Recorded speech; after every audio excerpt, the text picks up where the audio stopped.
uma vitória do Trump, uma eventual vitória do Trump, na sua opinião, Daniel, muda o que na situação da Venezuela? Você acha que a Venezuela está na lista do Trump ou ele tem outras coisas para se preocupar?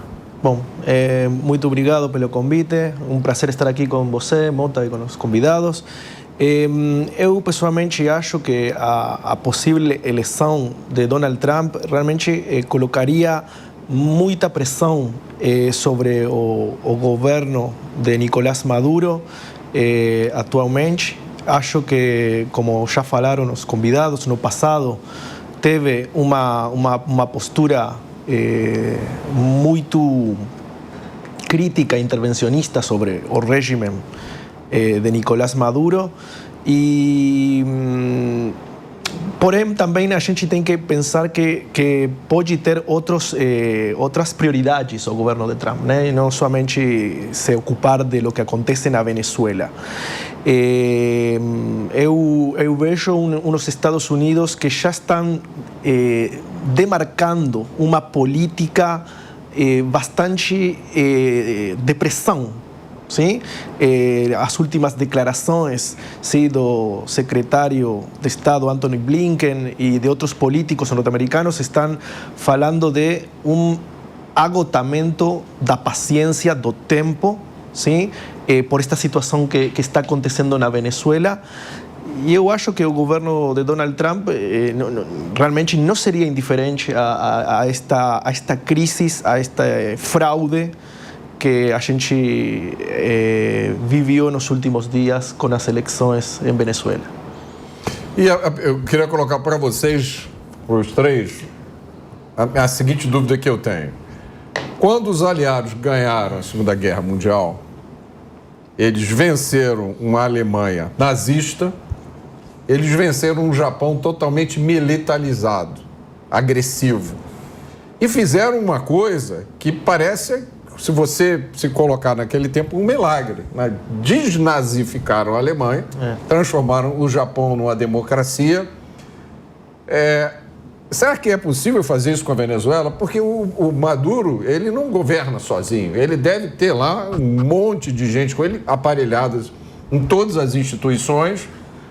Vamos supor que amanhã alguém ofereça ao Maduro uma oferta que ele não possa recusar, ele entra num jatinho, vai embora. Mas e o resto? E o trabalho de limpeza que tem que ser feito lá? Eu entendo que o processo, vamos dizer, de desbolivarização da Venezuela é um processo que não se concluirá com a queda do Maduro, se isso vier a acontecer. Então, nós vamos ter que ter aqui um processo de reconstrução de uma cultura democrática efetiva, que começa pela reestruturação das instituições e também nós temos que, eu estou falando de cultura, eu vou ter que falar o quê? Do processo de formação desta sociedade em gerações futuras. Ou seja, o processo, Mota, é um processo de revisão do processo educacional, e isso é um processo geracional. Não vamos ver, da mesma forma que o regime bolivariano não se consolidou num estalar de dedos, a sua desconstrução dependerá do quê? De uma revisão do processo de formação e de visão de mundo da sociedade. E aí eu vou complementar a minha pergunta para passar para o professor. Muito bem. Só que nós estamos numa América Latina onde a definição de democracia é fluida, é relativa.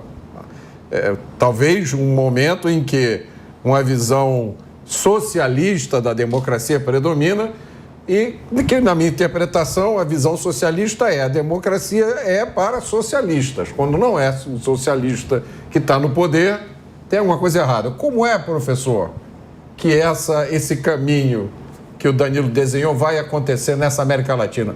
E aproveita e me fala da América Latina. Ela está indo para um lado, está indo para o outro? Pois mas eu estava um pouquinho animado com essa eleição, caso ela acontecesse de forma legítima, não prevendo que Maduro ia armar de alguma forma para continuar no poder. Mas imagine só, o candidato oposicionista, que pouco se fala nele, porque se fala mais as pessoas ligadas nele, ele seria um bom meio termo num caminho de transição. Porque, veja só, não é simplesmente você eleger um candidato opositor e, como você muito bem perguntou, achando que o passado se esquece. Não é assim. Está tão enraizado na sociedade, está tão contaminado na sociedade, que não é assim, com uma eleição muda-se um governo e está tudo resolvido. Então, o candidato da oposição, como ele foi construído por conta de exclusão dos outros principais, trouxeram um candidato que é um diplomata, que tinha inclusive trabalhado na gestão de Hugo Chávez e nas anteriores, e que seria um bom canal para trazer um diálogo para toda a sociedade, para uma redemocratização. Então, por isso que eu acho que ele até foi subestimado no processo, até mesmo por Maduro ou outros que tivessem que sair no poder, porque ele faria uma boa transição. Não faria uma caça às bruxas a quem saiu, que para a gente pode até parecer que é o caminho, mas se você quer pacificar o país, não funciona. Veja a África do Sul, quando teve Nelson Mandela, que não perseguiu os seus algozes, ele fez um contrário. Ele pôs a sociedade para se organizar e ele pacificou a África do Sul. Então, são exemplos que a gente tem que observar, e eu achava ele o nome mais do que Corina, que é um nome muito mais importante na política da oposição. Não estou desmerecendo ela, mas às vezes o meio termo para a transição, porque a Venezuela merece muito mais do que uma transição, né? Ela merece um caminho de prosperidade que a transição não constrói. Mas pelo menos para redemocratizar, desenraizar, botar todo mundo para dialogar e fazer o país funcionar. E perdeu também a gestão Maduro a oportunidade de fazer uma boa transição, porque em algum momento vai ter que sair. Porque, veja só, não dá para sustentar uma ditadura como a que tem lá. Falando do resto da América Latina, a postura em relação à Venezuela foi exemplar. Pouquíssimos países apoiaram essa eleição não comprovada, para pegar leve aqui, para não falar outra fraudulenta, não comprovada ainda, de Nicolás Maduro. Poucos apoiaram, a maior parte foi crítico, e tanto é que ele já logo expulsou 7 representações diplomáticas de 7 países diferentes, e agora mais uma, foi a 8ª alguns dias atrás.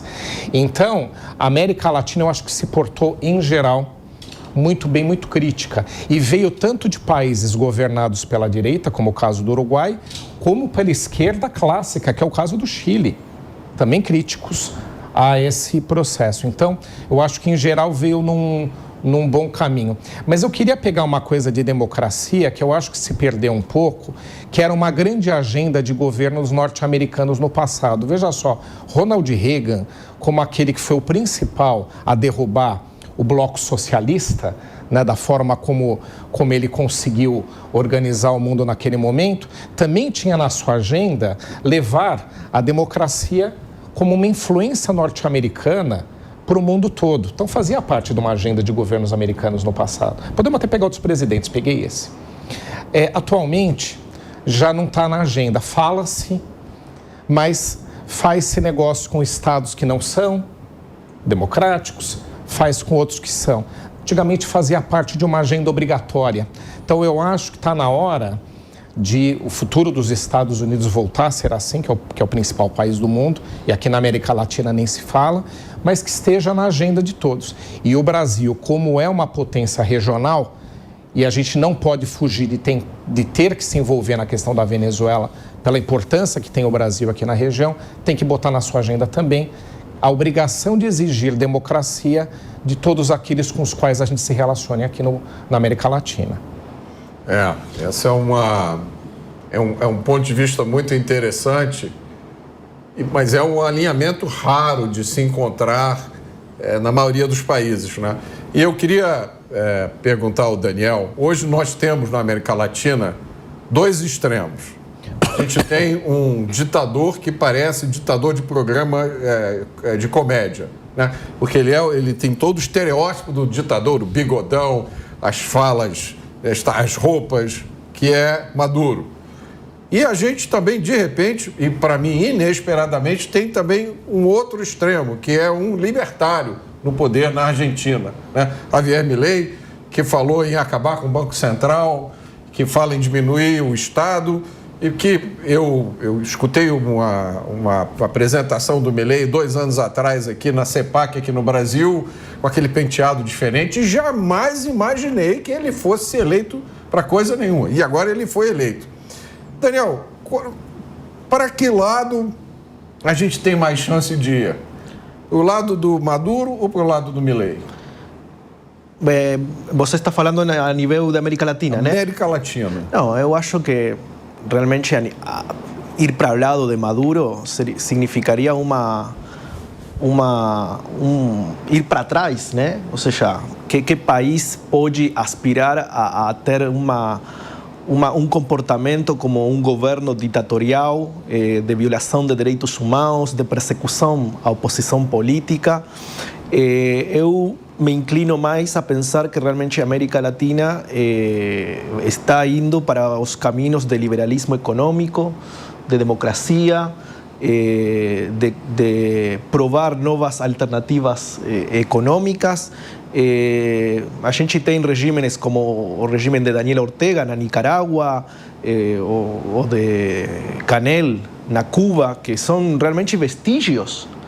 Sí, na Venezuela também, Nicolás Maduro, como a gente falou, são vestígios de regimes políticos que realmente a gente não pode acreditar que ainda existam. Sí, com persecuções de oponentes políticos. São dinossauros. Exatamente, né? Então, não acho que realmente algum país tenha uma visão de ir para esse lado. Mesmo se a gente fala do caso mais extremo, né, o Pietro em Colômbia, né, que também não se pronunciou. Ele rompeu relações com Israel, não foi? Sim, exatamente. Sim, por isso estou colocando um exemplo de anti-occidentalismo como governo de Pietro. Não acho que nem sequer esse governo pode tentar se aproximar a algo como a Venezuela, né? Então, isso é o que realmente eu acho sobre a sua pergunta, sobre para que lado a América Latina tende a se posicionar, né?